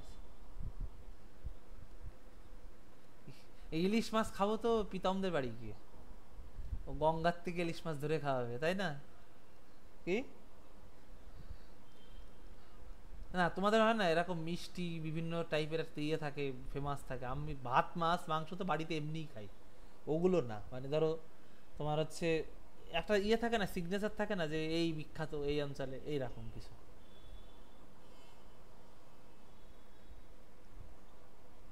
ও, তাই এমনি তোমাদের হচ্ছে দেখার স্থান কি আছে? হ্যাঁ, ওই পলাশি যাবো তাহলে, ওই পলাশি যাবো। হ্যাঁ ওই বেতুয়া ডোরি। তাহলে ঠিক আছে, ঠিক আছে তাহলে ভোটের পরে আসবো তোমাদের এখানে। ওই মায়াপুরেই যাবো, মায়াপুরে যে প্রসাদ খাবো, বুঝলে? চলো। আর মাছ মাংস কিছু খাবো না, আর ইলিশ মাছ খাবো তো প্রীতমদের বাড়ি গিয়ে।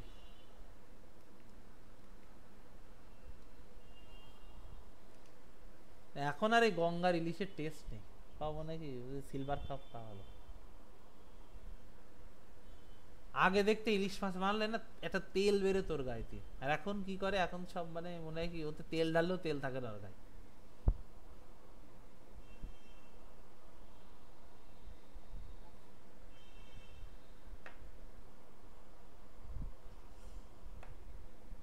আচ্ছা, 18 নম্বর আর্টিকেল কি বলছে? কোন রকম উপাধি গ্রহণ ও ব্যবহার নিষিদ্ধ। ধরো আমি এখন উপাধি নিলাম মহারাজা রুদ্রপ্রতাপ শোভন দত্ত, এটা নেওয়া যাবে না। মানে তুমি এই উপাধি নেওয়া মানে তুমি সবার থেকে শ্রেষ্ঠ, আমরা সবাই সমান, এইটা তুমি বোঝাচ্ছ না, তুমি সবাইকে অন্য কাউকে নিচু করে তুমি বড় হওয়ার চেষ্টা করছো, এইটা হওয়া যাবে না। অর্থাৎ অ্যাবলিশন অফ টাইটেল, বুঝতে পেরেছো? অর্থাৎ উপাধি গ্রহণ ও ব্যবহার নিষিদ্ধকরণ, বুঝতে পেরেছো? এইটা করা যাবে না, নিষিদ্ধ করা হয়েছে এই আর্টিকেল দ্বারা। আর এইটা কিন্তু পড়বে, এই আইনটা পড়বে। কোন উপাধি? ও আলাদা বিষয়, ও আলাদা, ও সব তেমনি করে। তুমি জানো পাবলিক প্লেসে সিগারেট খাওয়া নিষিদ্ধ, তা কেউ মানে? সব আইন আমরা মানি। সব তো চারিদিকে ধোয়া ধোয়া ধোয়া ধোয়া করে দেবে ওখানে। আর এই ধোয়া দেখে রাজনৈতিক নেতারা বলবে কত শিল্প হয়ে গেছে রে, চারিদিকে শুধু ধোয়া আর ধোয়া, ধোয়া আর ধোয়া। হুম। চলো, এবার হলো স্বাধীনতার অধিকার 19 থেকে 22। আর্টিকেল 19 কি বলছে? বিভিন্ন প্রকার স্বাধীনতা দিয়েছে আর্টিকেল 19। 6 প্রকার, 6 প্রকার স্বাধীনতা দিয়েছে। পূর্বেও যদি এটা তোমার 7টা ছিল, কিন্তু বর্তমানে 6টা। না না ওটা ওটা ওটা না, 6টাই দিয়েছে, 6টাই ঠিক আছে। তাহলে চলো 6টা একটু আমরা ইয়ে করে দেখি। 6টা কি? প্রথমে হলো তোমার বাক স্বাধীনতার অধিকার ও মতামত প্রকাশের। ধরো মোদি মমতা যাই বলি কেন, কেউ কাজ ভালো করছে না, তুমি তাকে বলতে পারো যে এই কাজটা ঠিকঠাক করছে না। এখন তুমি যদি মোদি আর মমতাকে খিস্তি খেওর করো, তাহলে কিন্তু সেটা হবে না। তোমার বাক স্বাধীনতা ঠিক আছে, তুমি মতামত দাও, তুমি আলোচনা করো, বিরুদ্ধে আলোচনা করো, কিন্তু সেটা সম্মান দিয়ে করতে হবে। এইটা তুমি বলতে পারো না যে আমি তো খিস্তি করব নরেন্দ্র মোদীর নিয়ে, মমতা ব্যানার্জিকে নিয়ে, আমার তো বাক স্বাধীনতা। না, এটা বাক স্বাধীনতা না, খিস্তি করা বাক স্বাধীনতা, তুমি তখন তাকে ব্যক্তিগত আক্রমণ করছো। তাহলে বাক স্বাধীনতা এবং মতামত প্রকাশের, তুমি মতামত কর, ভালোভাবে মতামত প্রকাশ করো। মতামত প্রকাশের অধিকার, মতামত প্রকাশের অধিকার, প্রকাশের অধিকার। এবার হলো শান্তিপূর্ণ নিরস্ত্রভাবে সমবেত হওয়ার অধিকার। ধরো সরকার চাকরি দিচ্ছে না, এই যে আমরা সবাই পিএসসি অভিযানে গেছিলাম, এখন যে কি করলে, তুমি ওখানে একটা গাড়ি জ্বালিয়ে দিলে, তাহলে কি হবে? তুমি দেশীয় সম্পত্তি নষ্ট করছো, তোমার ওই 1 লাগিয়ে দেবে তোমার উপর। তুমি শান্তিপূর্ণভাবে নিরস্ত্রভাবে, ধরো তুমি আন্দোলন করতে গেছো একটা AK-47 নিয়ে, এই তুই বেরোবি না মানে দেখ গুলি কর, এটা করা যাবে না। অর্থাৎ তুমি সমাবেত হতে পারো শান্তিপূর্ণভাবে, নিরস্ত্রভাবে তোমাকে সমাবেত হতে হবে। শান্তিপূর্ণ এবং নিরস্ত্রভাবে সমাবেত হওয়ার অধিকার, শান্তিপূর্ণ এবং নিরস্ত্রভাবে মানে অস্ত্র ত্যাগ করে নিরস্ত্রভাবে তোমার হচ্ছে সমবেত হওয়ার অধিকার, মানে জড়ো হওয়ার অধিকার, ওই যে আন্দোলন মিছিল মিটিং এগুলো করার অধিকার, সমাবেত হওয়ার অধিকার, বুঝতে পেরেছো? সমাবেত হওয়ার অধিকার। তারপরে কি সংঘ সমিতি বা কোঅপারেটিভ সোসাইটি গঠন করার অধিকার। ধরো তোমরা বিভিন্ন দেখো সমাজ, বিভিন্ন এলাকায় বিভিন্ন সংঘ থাকে, ক্লাব থাকে, তারপর কোঅপারেটিভ সোসাইটি হয়, মেয়েরা দেখবা বিভিন্ন টিয়ে করে, বিভিন্ন সমিতি ওই টাইপের তুমি করতে পারো, কিন্তু সেগুলো বিভিন্ন খারাপ কোনো কাজ না করলে হলে। এখন তুমি যদি সঙ্গ করে তুমি আল কায়দাকে টাকা দিচ্ছ বা ওদের অস্ত্র বাজার করছো, তাহলে কিন্তু ধরবে। মানে তুমি যা করবে দেশের কল্যাণ মানে কল্যাণেই করতে হবে, দেশের কোনো ক্ষতি না করলেই হলো, বুঝতে পেরেছো? সংঘ বা সমিতি বা কোঅপারেটিভ সোসাইটি গঠনের অধিকার, বা কোঅপারেটিভ সোসাইটি গঠনের অধিকার, সোসাইটি গঠনের অধিকার, বুঝতে পেরেছ? গঙ্গায় এসে প্রীতম, গঙ্গায় আর কি কি মাছ পাওয়া যায়?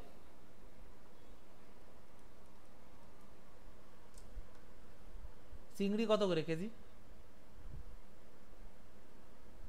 এত কম? বাবা,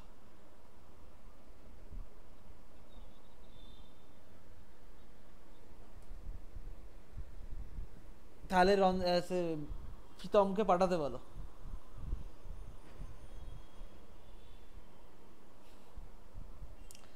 আচ্ছা,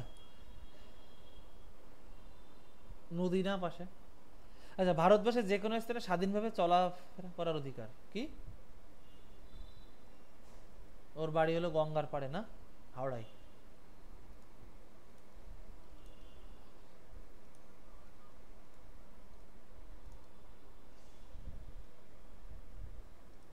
যে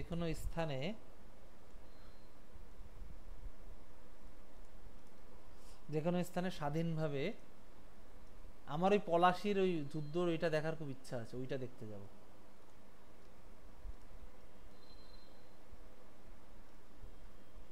স্বাধীনভাবে চলাফেরা করার অধিকার, ধরো ওই মুর্শিদাবাদ নদী আর মাঝখানে পড়ে ওটা, পলাশিরটা দেখবা বাস স্টপেজও আছে। পলাশিতে গেছো?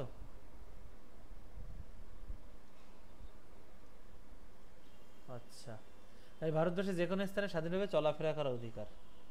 দেখো, তুমি যে কোনো খুশি যেতে পারো, কিন্তু কিছু রেস্ট্রিকশন জায়গা থাকে, যেরকম তুমি রাষ্ট্রপতি ভবনে হুট করে যেতে পারবে না, কারণ একটা দেশের সুরক্ষার বিষয় থাকে, তো প্রধানমন্ত্রী ভবনে হুট করে যেতে পারবে না, সংসদের মধ্যে হুট করে ঢুকতে পারবে না, রাজভবনে সবসময়, এইসব জায়গায় সব 144 দ্বারা সবসময় চলে, তুমি হচ্ছে রাজভবনে হুট করে যেতে পারবে না। তা এই যে কি করে তোমার স্বাধীনভাবে চলাফেরা করার অধিকার দিচ্ছে, তা বাদে তুমি যেতে পারো, তবে আর্মিদের বিভিন্ন যেগুলো থাকে ওইগুলো যেতে পারবে না। এবং ভারতবর্ষে যে কোনোভাবে স্থায়ীভাবে বসবাস করার অধিকার। তোমার এখন মনে হলো যে আমার এখন কাজে না, আমি এখন কেরালাতে চলে যাবো, যাও কেরালাতে চলে যা, থাকো, কোনো সমস্যা নেই, ওখানে ভোটার আই কার্ড ট্রান্সফার করে না, কেউ তোমাকে একটা কথা বলবে না। বড় যে ভোটার আই কার্ড ট্রান্সফারের সময় বলতে পারে যে আপনি কেন ট্রান্সফার করছেন, কারণটা কি, এই, কিন্তু তোমাকে কোনো বাধা দিতে পারবে না। যে কোনো অঞ্চল, হ্যাঁ, কেন না থাকার কি আছে তোমার? যে কোনো জায়গায় তুমি থাকতে পারবে। এই যে বলে না বিভিন্ন পক্ষ টক্ষ এখন উঠেছে, ওই বিহারিদের বাংলা বলতে হবে, কোনো ভাই ভারতের কোনো রাষ্ট্রভাষা নেই, ভারত ওয়েস্ট বেঙ্গল ভারত রাষ্ট্রের বাইরে না, ওয়েস্ট বেঙ্গল ভারত রাষ্ট্রের মধ্যে। সে যদি এসে থাকে তার ভাষায় কথা বলে, তাকে তুমি জোর করতে পারবে না, এটা মৌলিক অধিকার রদ করে। কি ওই ওই সব করে, এগুলো উচিত নাই। যে বাংলা পক্ষ আছেন, এলা জরম হারামির হারামি, ওটা কাজ করে। ওদের সাথে যদি এরকম করে, ওরা বাঁচতে পারবে? ওদের সাথে যদি এরকম করে অসভ্যের মতো লোকজন, এটা উচিত না করা। কারণ হ্যাঁ, ওদের কিছু কিছু কাজ। হুম। এই তো কালকে আমি ইউটিউবে এই কথাটাই বলেছিলাম এর কারণ। ভাই বিহারিদের আমি যখন ইউটিউবে ডিটেলস পড়াবো, একটা বাঙালির বাচ্চা ক্লাস করবে না, ওর এমসিকিউ চচ্চড়ি খাবে। ডিটেলস পড়াচ্ছে। আর বিহারিগুলো কি ওরা পড়ে পায়, ওদের ডেডিকেশন জানো, পড়ে থাকবে রেল স্টেশনে এসে। তাহলে এরা পড়বে না কেন, ওরা পড়ে না কেন বাঙালিগুলো? আমি কালকে যেভাবে ইউটিউবে সায়েন্স ক্লাস করাচ্ছি, পেইড বেসে কেউ ওইভাবে করায় কিনা সন্দেহ আছে রেলের জন্য, গ্যারান্টি দিলাম। কিন্তু যেই করাবো, দুই একজনের বেশি কেউ থাকবে না, ওই 10-12 জনের বেশি কেউ থাকবে না। এমসিকিউ করালে 20-25 করে লাইফ চলে যাবে। তাহলে বিহারিরা খাটে, ওরা চাকরি পেয়েছে, তোমাকে কেউ কাটেছে ওই বিহারিদের জন্য আলাদা কাটা, তোমার জন্য কি আলাদা কাটে, এরকম কোনো সিস্টেম আছে? ওই যে ম্যাক্সিমাম ওরা না দেশের সব আইএস আইপিএস ওরা হয়, বুঝলে? আইএস আইপিএস ওরা হয় ভারতের সব থেকে বেশি, বিহারের উত্তরপ্রদেশ থেকে। কালকে ইউটিউবে এই কথাটা আমি বলছিলাম যে কেন বিহারি ছেলে মেয়েগুলো পাই। ওই বিভিন্ন পক্ষ উঠেছে, ওই পক্ষগুলো এদেরকে ধরে একদম মানে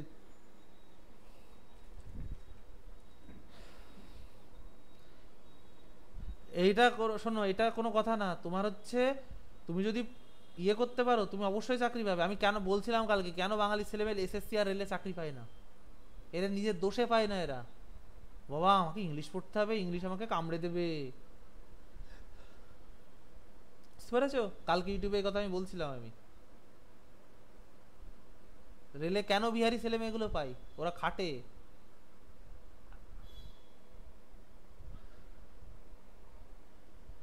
ওরা খাটে, আর এখানে ডিটেলস পড়ালে ও স্যার পারে না কিছু। কোশ্চেন তো এখন ডিটেলস, যে রেলের কোশ্চেন দেখেছো কারণ ডাব দেই বেসিক থেকে, ইয়ে কোর্স দেই, কোশ্চেন বেসিক না শিখলে পারবে? আর এমসিকিউ করে গেলে কিচ্ছু হবে না রেলে।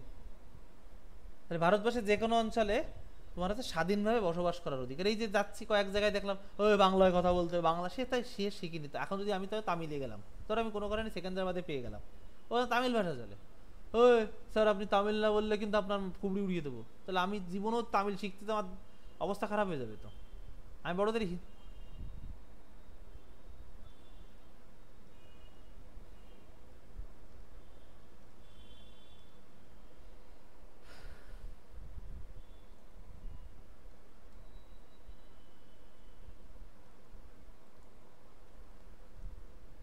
হ্যাঁ, এটা উচিত না। তুই টিকিট কাটো না, আর এইসব ওই বাংলা পক্ষ ওই ওই ওই অশিক্ষিত মালটা ওই ইয়ে করে,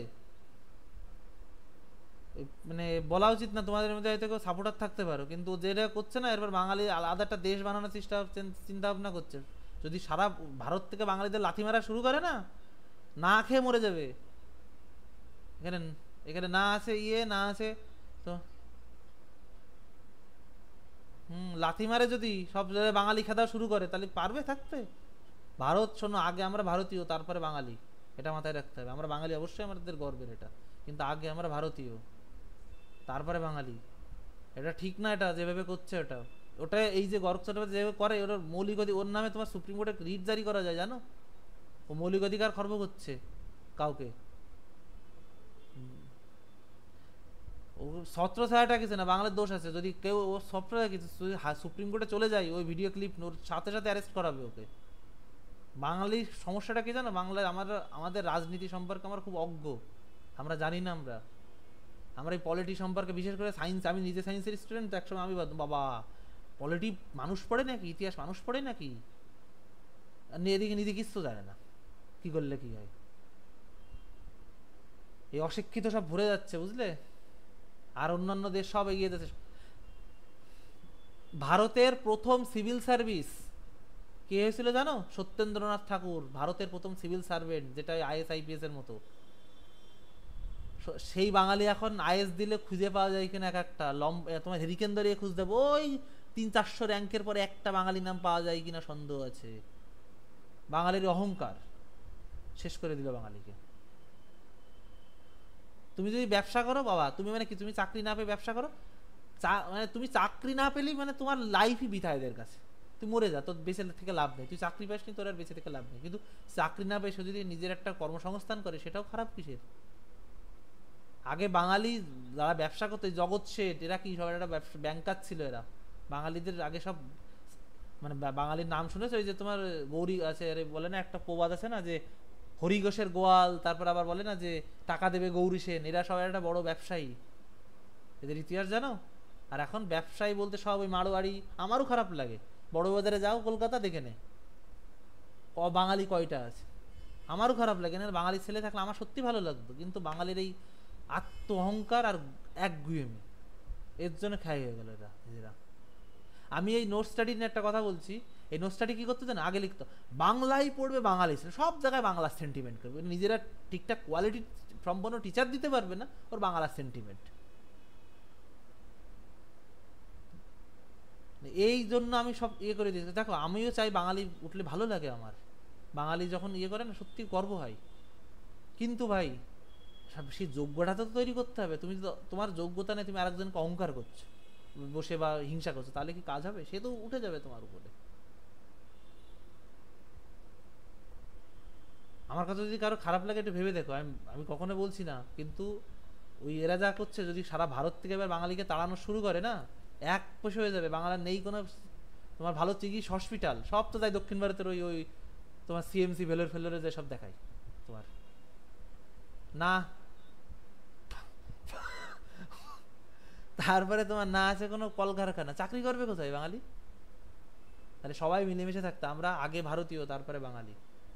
চলো, তারপরে কি আছে তোমার 6 নম্বর কি বলছে? যে কোনো বৃত্তি, পেশা ও ব্যবসা বাণিজ্য করার অধিকার। ধরো তুমি এখন তোমার স্কুলের সামনে তুমি একটা মদের দোকান খুলে বসলে, আমি তো আমার মৌলিক অধিকার বলেছে, আমি আমি যে কোনো বৃত্তি পেশা গঠন করে করতে পারি। দেখো মদ আতেও তো ভালো জিনিস না, এর আবার কিছু রেস্ট্রিকশন আছে, যে এত মিটারের মধ্যে মদের দোকান করা যাবে না, স্কুলের এত মিটারের মধ্যে মদের দোকান করা যাবে না, এরকম ইয়ে আছে।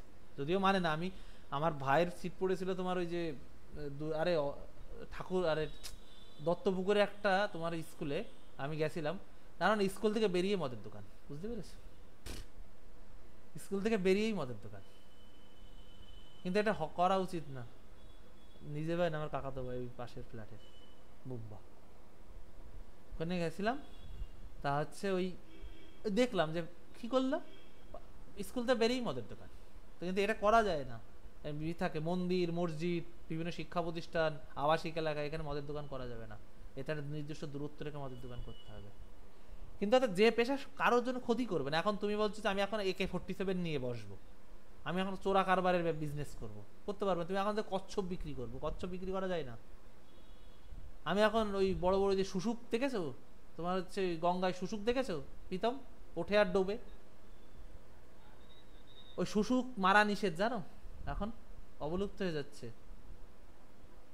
মারে মানে আইন অবলুপ্ত হয়ে যাচ্ছে ওরা। তো ওই শুশুক মারা নিষেধ, কিন্তু ওর তেল প্রচুর দাম, ওর ওই মেচুরি করে মারে, মারা নিষেধ তোমার। এখন আর দেখা যায় প্রীতম শুশুক?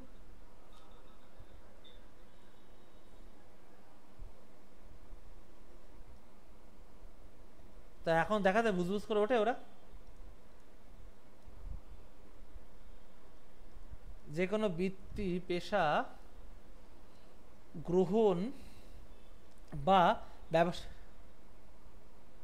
জাহাজে ধাক্কা খায় ওরা, খেয়ে মরে। ব্যবসা বাণিজ্য করার অধিকার, বুঝতে পেরেছো? অর্থাৎ যে ব্যবসায় তোমার কারোর ক্ষতি হবে না, সমাজের ভারসাম্য নষ্ট হবে না, সে সব ব্যবসা তুমি করো ভাই, কোনো সমস্যা নেই। কিন্তু ওই যে বললাম, তুমি এখন একটা AK-47 দেখো, প্রীতম দোকান খুললো দলুই AK-47 হাউস, এখানে সব বড় বড় AK-47 বড় বড় সব ইয়ে পেটো সব বিক্রি করা হয়, তাহলে কিন্তু করতে পারবে না। ধরো রঞ্জিত খুললো, রঞ্জিত কচ্ছপ হাউস, কচ্ছপ মারা তো নিষেধ, আগে এসে ধরবে পুলিশ তোমাকে, কারণ এগুলো নিষেধ।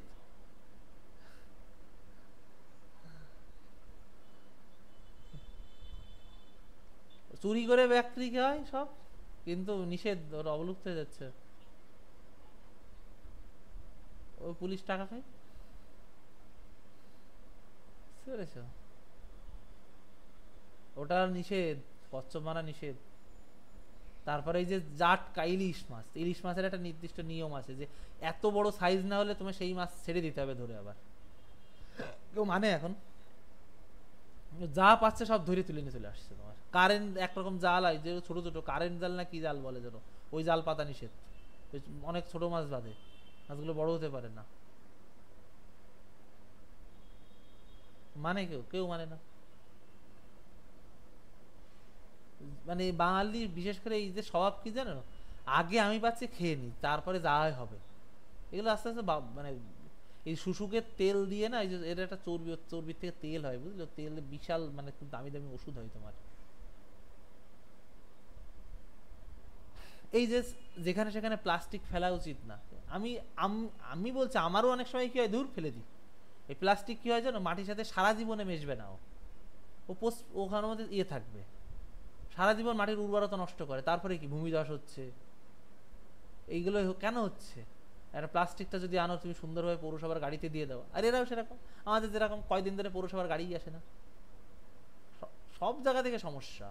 তাহলে এমন কোনো পেশা তুমি গ্রহণ করবে না যে পেশা মানুষের ক্ষতি করবে, বুঝতে পেরেছো?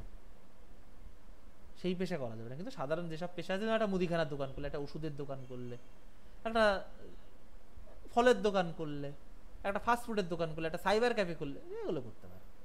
বুঝতে পেরেছে এবার? আরো অনেক কিছু আছে সেগুলো। তাহলে এইটা মূল হলো তোমার 19 নম্বর ধারায় উল্লেখিত বিভিন্ন মৌলিক অধিকার।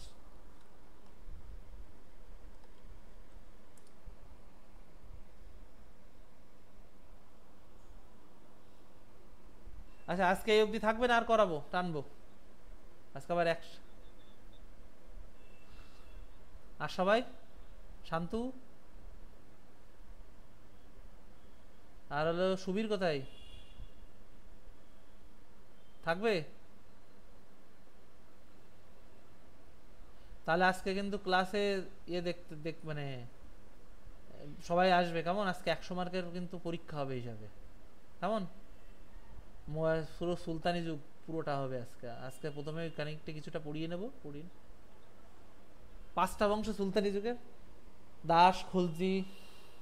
হ্যাঁ, দাস খলজি তুগলক সৈয়দ লোদি, বুঝতে পেরেছো? হ্যাঁ, দিল্লি সুলতানাতের পুরোটা, অর্থাৎ ওই 1206 থেকে একদম তোমার 1526 অব্দি। সবাই মাথায় ঢুকেছো? এই মাথায় ঢুকেছে? তাহলে এখন ভালো করে শুরু করে দাও। আমি তোমার হচ্ছে 7টা থেকে তাহলে শুরু করছি, কেমন? এখন পড়াশোনা শুরু করে দাও তাহলে। ওকে, ক্লাস শেষ করলাম।